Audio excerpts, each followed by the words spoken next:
ঘন জঙ্গলের মাঝে বহু বছর ধরে পড়ে ছিল একটি পুরনো বিমান। একসময় আকাশে উড়ে বেড়ানো সেই বিমানটি এখন লতা পাতা আর শ্যাওলায় ঢাকা, যেন তার অতীতের গৌরব ভুলে গেছে পৃথিবী। গ্রামের মানুষ দূর থেকে দেখত, কেউ কাছে যেত না, কারণ সবাই ভাবত এটা শুধু মরিচা ধরা লোহার স্তূপ।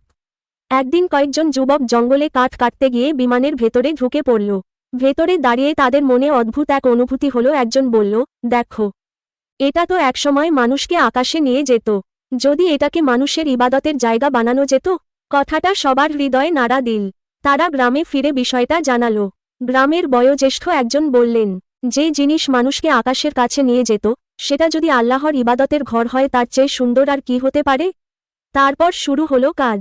প্রথমে সবাই মিলে বিমানটি পরিষ্কার করল, মাটি, শ্যাওলা, মরিচা সব সরিয়ে ফেলল।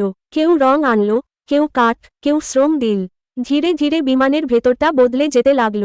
ডানার দুই পাশে ছোট মিনার বানানো হলো, উপরে সোনালি গম্বুজ হলো।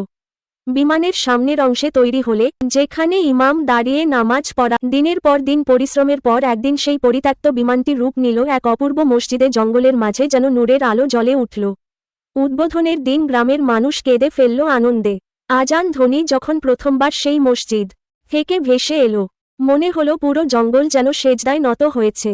সেদিন গ্রামের বৃদ্ধ লোকটি ধীরে বললেন, দেখো, মানুষ যদি চায়, লোহার স্তূপ থেকেও আল্লাহর ঘর তৈরি হতে পারে।